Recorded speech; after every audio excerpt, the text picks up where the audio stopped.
Merry Christmas to all.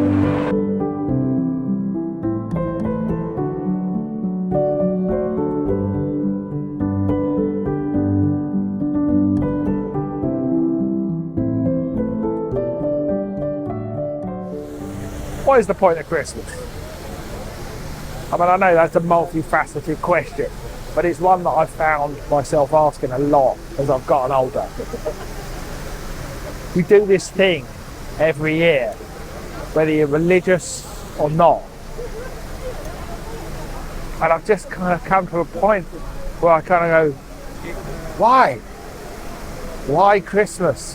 Why do we do this? Why do we subject ourselves to this?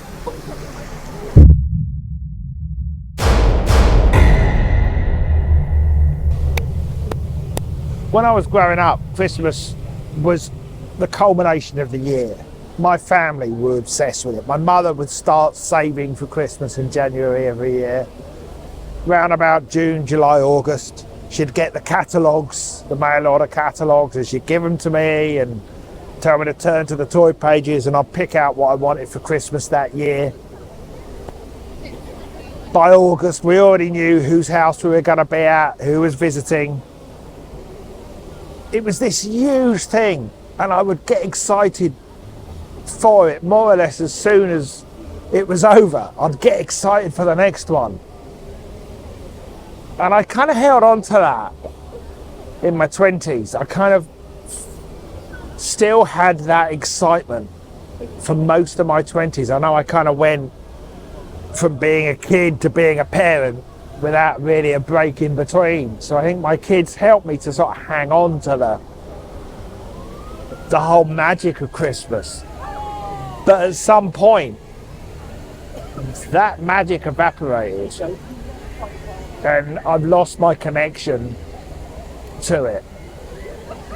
Which is why we've come to London today, because London was recently voted the most Christmassy city on earth. The best place on the planet to spend Christmas. It's right on our doorstep. We've come here today to reignite that spark of magic that I once felt. But we've been here all day and it's just been like hell on earth. Dubstep remix.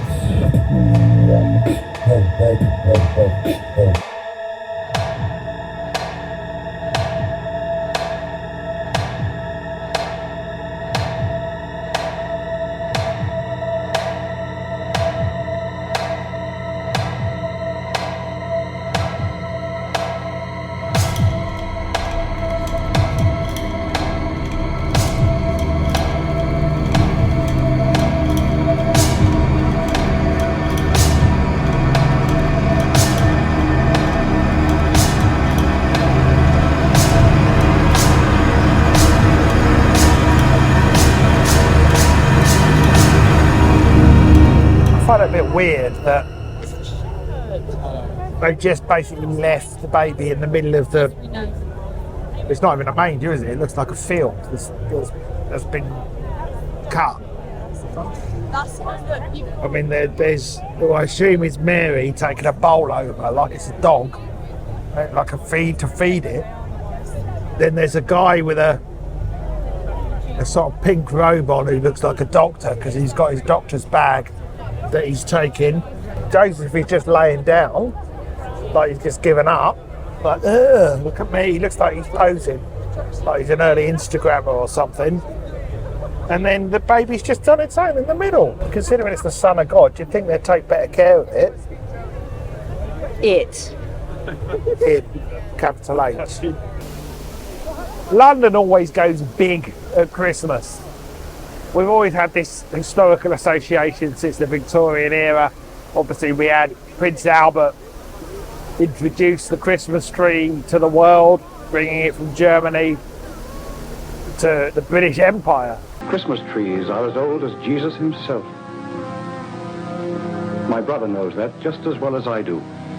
And if in the panic and confusion of these troublesome days he's forgotten, then I'll tell you myself how it all began.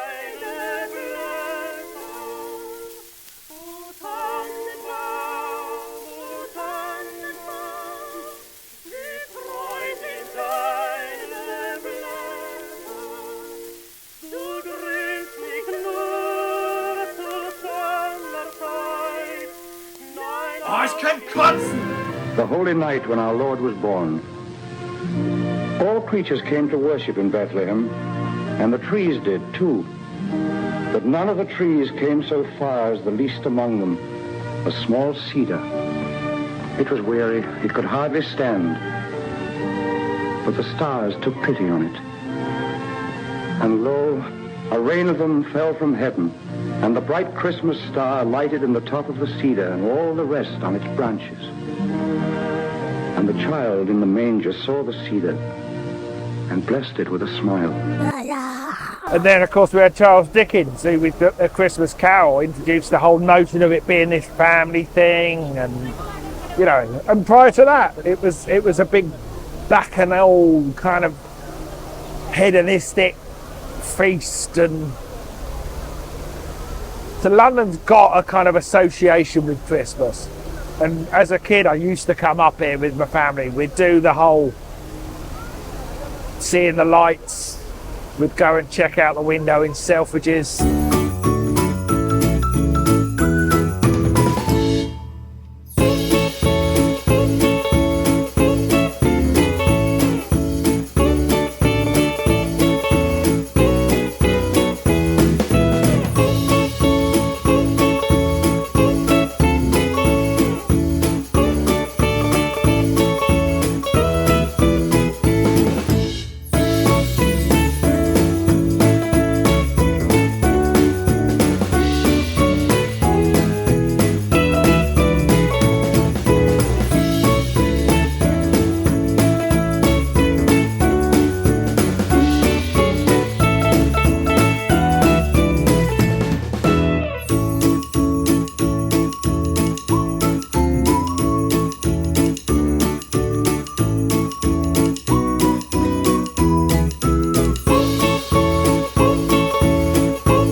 Of course, we'd always come here to Trafalgar Square to see the tree, which most of you probably know the tree is a gift from Norway to thank us for our help in the war, which was a tradition dating back to 1947. And every year we've had a tree off them. And every year it seems that the papers and now social media can't wait to kind of leap on the tree, not literally, and say how terrible it is.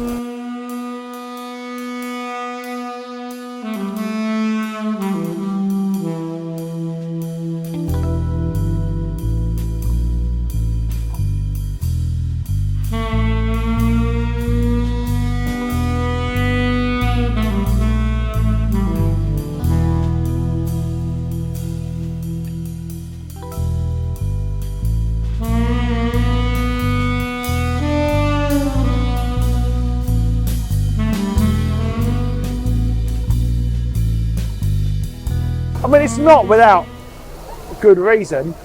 This year's tree basically arrived with like half a side kind of just missing and shaved off, and they had to nail new branches onto it. Literally, that's not a joke.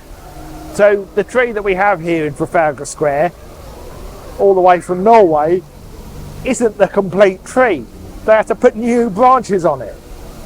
So it's like almost like a metaphor for Christmas, how there often feels like there's this pressure to be maximum Christmas. We must enjoy ourselves. We must have the best time ever. And it's too much, I tell you. It's too much. I'm done. Sanja's here to try and improve my Christmas spirit. Yeah, I'm going to try. But first, let's have a little look at some reviews of the Trafalgar Square Christmas tree from TripAdvisor. People have been really mean, unnecessarily mean, and I will counter the horrible reviews with some nice comments that people have left on Instagram about the tree. Here's one.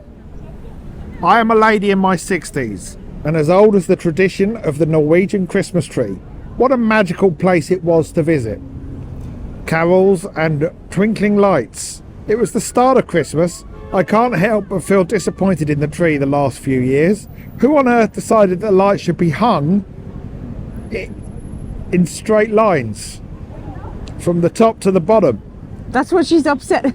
She's upset about the vertical lighting. The chairs continue to, since their lovely carols come on London, give us and the Norwegians a tree to be proud of again. Okay, right, firstly, Mrs., right, don't blame London. The Norwegians select the tree. They're the ones that give it to us. We don't get a say in which tree. They give us the tree. It's the Norwegians. Don't blame the Londoners. All I can smell, right, here's another thing, very Christmassy, is weed. All I've been able to smell today, we've been wandering around all day, weed everywhere. How festive. I mean, it's like I mean, it is a green plant.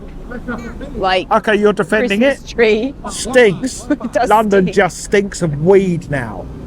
Horrible. It's like, feels like all innocence is gone. I do have some nice reviews now to counter the mean reviews, but we'll go somewhere else. Climbing on Nelson's column. They were told not to. They were told not. There's a sign saying don't go up there, and everyone's up. All these children are up there, like I used to when I was a child. Like you. Oh. It's outrageous. Monty, get off the column. You're not allowed on the lion. No, we're not climbing on Nelson's column. Get off the lion. Monty, get off the lion. Get off the lion. We need to go home. You've already been up there once. The lion! The big lion that you're sat on. Get off it. Come on, wait. Stop climbing up there, Monty. Monty, stop climbing up Nelson's column. No, you're not allowed on the lion. You saw the sign. It said no climbing on Nelson's column.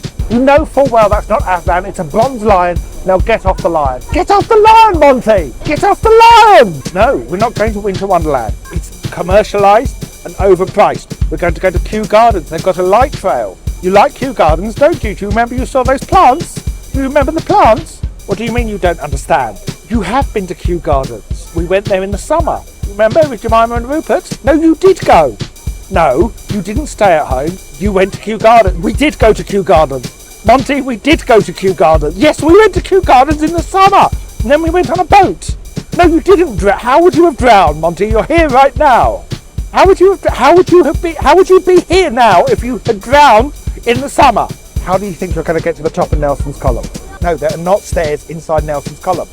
Come away now and I'll give... No, do you want wet kale when you get home or not? Do you want some wet kale at home or not? It's been soaking while we've been out. Do you want dry kale at bed?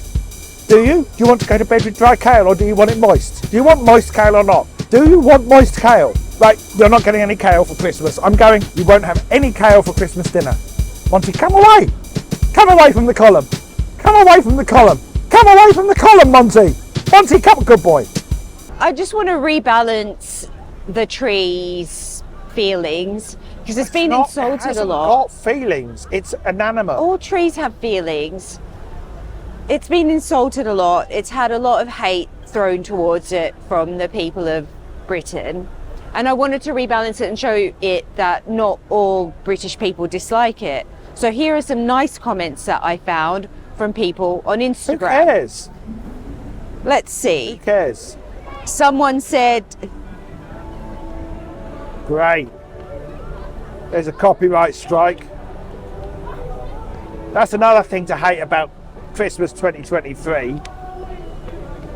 Those, what are they? Tuk-tuks, pedalo things everywhere blasting out Christmas music. How much of the audio we're going to be able to use on Probably this none. video? Probably none. Yeah. Because everywhere you go, there's one of those damn things playing a copyrighted Christmas song. Anyway, you were saying. all right, so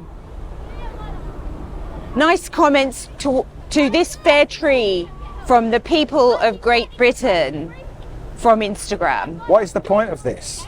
DM Gento says, nobody cares for Christmas tree haters. They don't believe in Santa. Our Godiva says, body shaming a tree. Yeah, logical. What the hell is the point? I don't understand your point. Little Phil 97 says, to be fair, probably the best one that's been there for several years. Dixie Chick says, I like it. Charlie Ryan says society messed up in Britain big time. I mean, that was People the need review. to learn morals and respect big time. The review was that I like it. Yeah. Well, it's hardly kind of like No, it was deafening praise. It wasn't a review. It's It fine. was a rebalancing nice comment saying, I like it. John Joseph Holmes says, it's a fucking Christmas tree. Looks nice. Okay, swearing, unnecessary. Hey, we're losing viewers, but that's enough.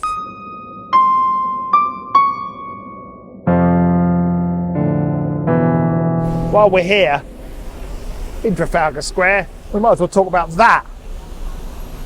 Some of you probably know about it. It was once Britain's smallest police station, built in 1926. There was a temporary police shelter near Trafalgar Square station, and the plan had been to make it a more permanent structure, and the public protested. They didn't want it for some reason. So the powers that be decided that, well, we could hide a police station inside an ornamental light fitting, and that's what it was. That's what it was. And the idea with the windows was that I had a clear view across Trafalgar Square in case there was any trouble. One policeman generally would be stationed in there, although there was apparently space for 2 prisoners if needs be. And now it's a broom cupboard, genuinely, for street sweepers. So, do you know why it's not a police station anymore? Why? After the fact it's now a broom cupboard. Why? That sign there will explain all. Don't know, I don't like it though, do you? You're being spied on all the time, Sanja. Do you like that? No, I really don't. Well, I was listening to this podcast by this guy who used to be part of the CIA. He reckons that... Is this the podcast that every morning for about 3 weeks now you've told me something new from the podcast? It's like 4 hours long. And he, of course he thinks this, but he thinks that having more surveillance and stuff is actually keeping us safe, because we don't know how much is actually prevented. Why am I defending them? I'm just giving his point of view. God, you're such a conspiracy theorist. I don't necessarily agree with his point of view. The only reason I brought up the CCTV thing was because I knew it was like catnip for you. Because any time I just wanted to see what you said. I nearly didn't fall for it. Like, I nearly just let it slide and you can't. You find it impossible. Yeah. You can't. You always have to have a kind of counterculture argument against things. I'm not counterculture. You would have been a hippie back in the 60s, wouldn't you? You would have been there sticking flowers in the end of guns, getting whacked with police batons. Make love, not war, Paul. Well, I can get behind that.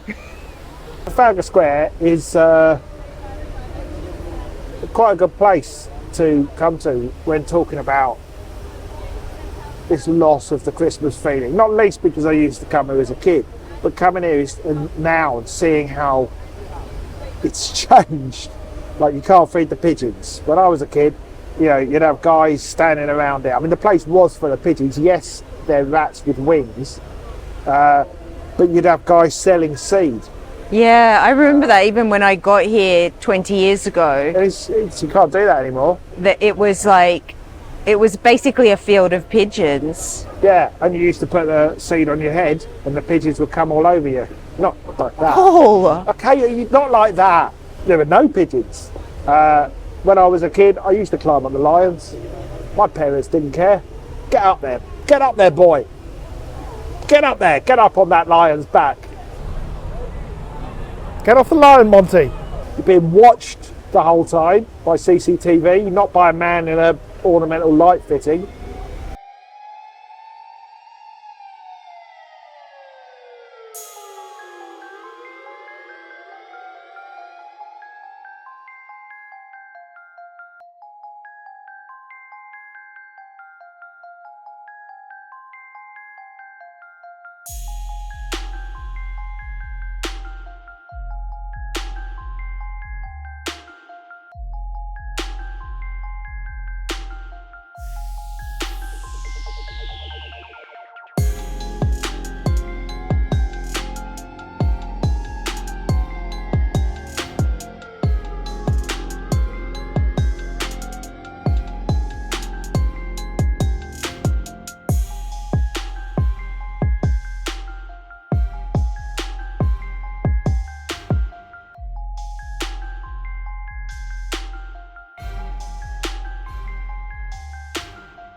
I'm having I can't remember what it was, hot rum, mulled cider punch thing. Sanja's on her third cup of Glühwein. So London, City of Lights, as it's commonly known, that all started in 1935. Harry Selfridge, you may have seen the TV show on ITV if you live in the UK. He brought the whole notion of Christmas lights to London. So he was a bit of a flamboyant showman. And Selfridges every year traditionally is bedecked with all these lights, which is, you know, part of what I used to come up here for as a kid. But it wasn't until 1954 that the first street in London put up decorations, and that was Regent Street. Now, very soon after that first display, shall we say, they realised, oh, this costs a load of money. So to try and save on electricity costs, in 1957 they replaced the lights with gas-filled balloons. That only lasted 1 year. Oxford Street followed soon after with their own display, and then gradually it spread across London. There were a few years in the 1970s where they didn't have any Christmas lights, mainly for economic reasons, you know, sessions and things, and it was just too expensive to run them. These days, most of the lights are kind of LED and eco-friendly and nowhere near as expensive to run as they used to be.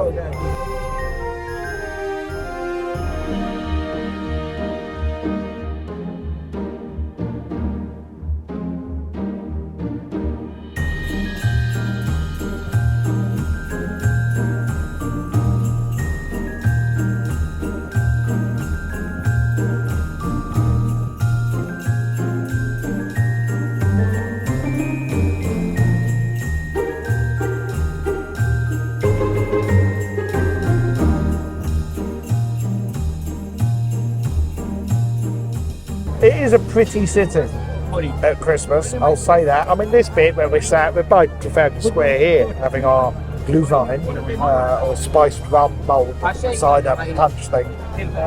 This is actually all right. This is my favourite bit of today so far, because we just sort of sat down. I can see the Trafalgar Square Christmas tree. I mean, I'm not sure about the constant everywhere you turn there are Bavarian Christmas market stalls. It's like a video game where they're just basically using the same assets over and over again, because they're all identical everywhere you go now in London. Bavarian huts selling the same stuff and the same food and the same drink. But it is a pretty city. It does do Christmas well. It's just a shame about, and this is something you can't really get away from, it's a shame about the crowds. It's just too many people. It's just horrible to get around. And then on top of that, there is just this sort of slight aftertaste in my mouth of everyone's trying to make money from you. All of it is about money. Again, I know this isn't an original thought, oh, Christmas is too commercialised. And as a kid, I just wanted as much stuff as possible. I didn't care if it was commercialised. Maybe now because I've got less money than I used to, I care a bit more, but I don't know. Something, what's gone? Why am I such a Scrooge, Sanja? Why have I become a bit of a Scrooge? Because I'm just looking forward to like the 27th of December when we get I get a week off work. We don't have to do anything, we can watch telly and sit on the sofa and eat what's left.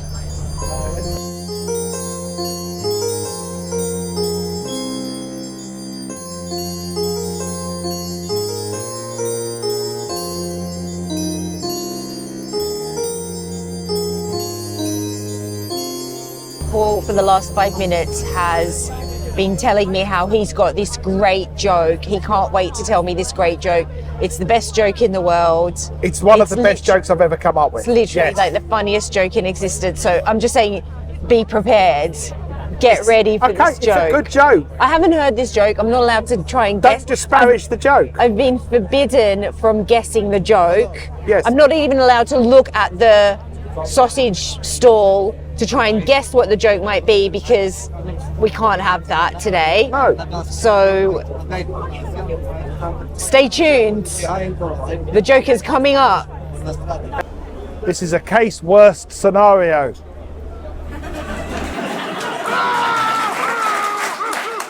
Told you it was a good joke.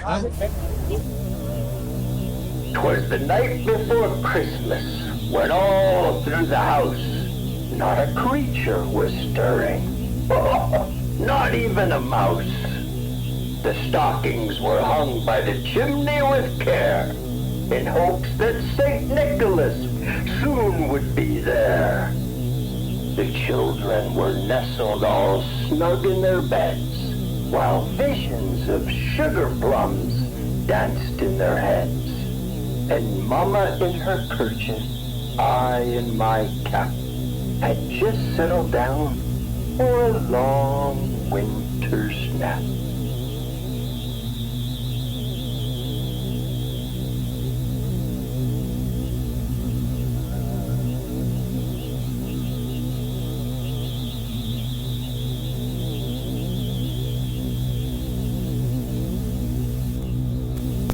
We're in London's largest beer keller. Yes, I know, how very British of us to come to a beer keller for Christmas. Glühwein. Yes, Glühwein. Glühwein. I'm going to try to talk very fast. There's music in the background, which obviously we don't want to get hit with a copyright strike, especially not after our last video got demonetized. You know about that? No. Content unsuitable for advertisers. Apparently you can't talk about eating dogs or children. How weird. Yes, how weird. So we're just having a little break because we came out today to film a video. What I didn't realise is this actually was a stealth shopping trip that Sanja has dragged me on. And we are now, I don't know what the time is, it's about 5-6 o'clock, something like that. We've been out most of the day. All we filmed is B-roll. We haven't done anything so yet. not true. The You bits wanted that to eat. No, the bits sorry. you've seen before You this wanted to have been eat. filmed after this, so I'll probably be completely wet by then. This is actually the first bit I've actually filmed on the camera so far, because all we've done is wander That's around so shop. not Yes, I true. did The want to first eat. thing you wanted I to was do was starving. eat, and that took forever. Didn't take forever. The shopping actually didn't take very long. I mean, Well, the walking around the shops the did. shopping I multitasked because Paul needed to really go for a number 2. So he went off to look for a pub while I stealth shopped, and I got the 2 things that I needed to get, and then you wanted to go to Forbidden Planet for yourself. No, I didn't. That's such a lie. All you went on about was Forbidden Planet because of our son-in-law and what he wanted for Christmas. You utter liar. I did not want to go to Forbidden Planet But today. you found a Doctor Who book. You found a Doctor my Who priority today was filming this video, which has now been thrown into disarray because, sweet viewer, I'm still recovering from COVID. It's only kind of been a week since I tested negative. No, less than a week since I finally tested negative. I've still got post-viral fatigue, and Sanja's made me walk around shops, and it has been hellish. I'm exhausted. Yeah, but I'm not well, so it's fine. So it's not fine. She but spent all Saturday throwing up.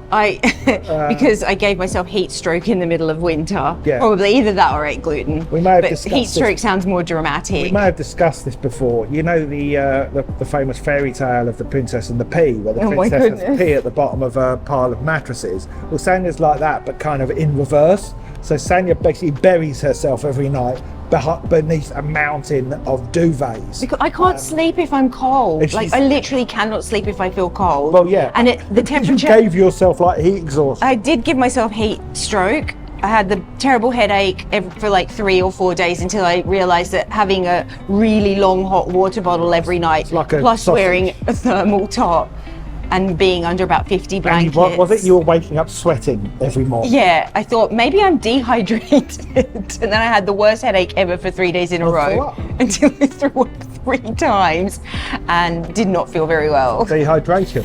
Still haven't uh, recovered from that, but that was all self-inflicted. At least I've got a beer now. So And I got Glühwein. I smell notes of clove, cinnamon, I nutmeg. don't like that stuff. Oh, I love it. I love it. Look how cute the little... You get obsessed with things. This was like the other night. You were like obsessed with like your entire day was built around like making mulled wine. I didn't in the end because no one wanted it. Yeah, no one else. Well, the likes only it. person that would have it is my daughter Gaia, and she was going out, so You were so. I wasn't going to make it for You were myself. so devastated that no one wanted it. No one likes No, it. It's Gaia horrible likes stuff. it, but she was going out. What is the taste So- of Christmas? The taste of Christmas is mulled wine. How do I get in the Christmas And mince spirit? pies. What do I do? Okay, a mince pie. Some No, I mulled don't wine. like Have a mince sip pie. of mulled I wine. don't like it, and Have a sip it of mulled tastes like wine. a liquidized mince pie. This is magical Christmas spirit in a boot.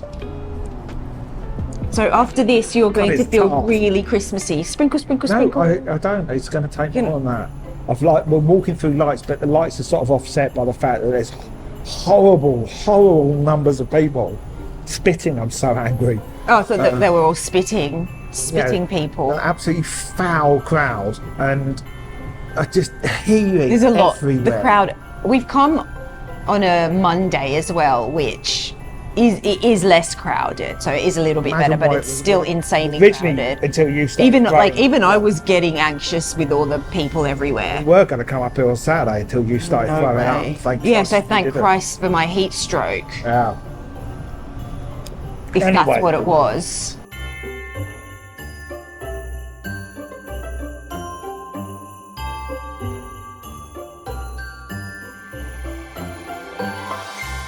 What is that? I mean, none of the lights on this street, Dean Street, are particularly impressive. What is that? Pizza slice? How is that a pizza slice? It looks like a pizza slice with 2 crabs underneath it. Maybe Is it's it- a Christmas crab. But then what's with like the sort of shower thing on top that appears to be raining on? It's got a lock on. It's got a lock on top. Is that Okay, no, not a lock, It's a like a shower keyhole. head. Look, there's rain coming out. Oh, I thought it was a keyhole. No, there's like water raining onto a mound. I don't Underneath, know. Yeah, there's 2 crabs. Then there's like a handle coming out of it, a T handle, and then it's got a tail. Yeah, weird, huh? I can't leave work it out. Leave a comment, everyone, because I want to know what the hell that is.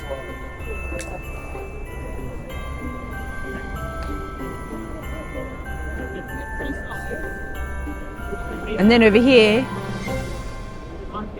pineapple. I want it to be magical, but there's also this part of me, particularly coming up here to London. I do feel cynical. Cynical, is that the right word?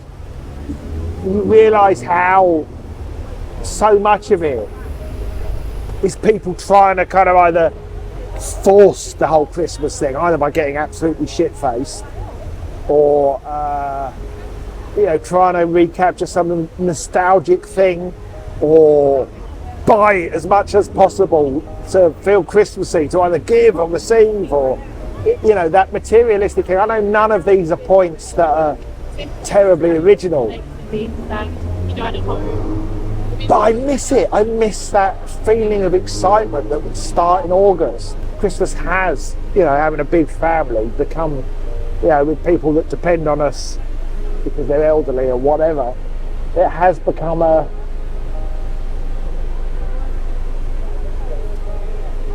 job. It's become hard work over the years. In recent years, Christmas has become really hard work for you and I. I don't know why, and I don't know why, but that's a big part of it. So Christmas ceases to be this thing that I look forward to, and has become this thing that instead I have to provide, and that's certainly takes the magic away. If you're a kid, you don't see the puppeteer, you see the puppet. And when you get to be an adult or a parent, or you've got elderly parents or whatever, you are the puppeteer and the puppet theatre and the guy that takes the money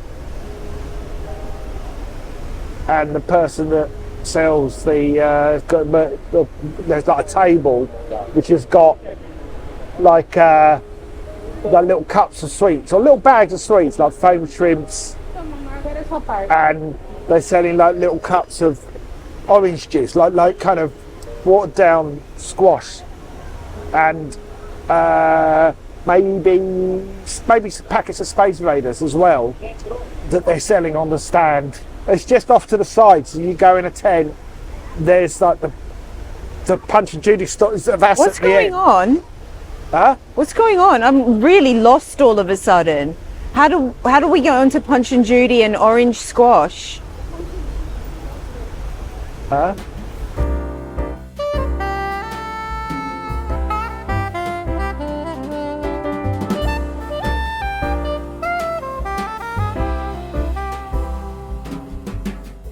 Merry Christmas. Merry Christmas time. Right.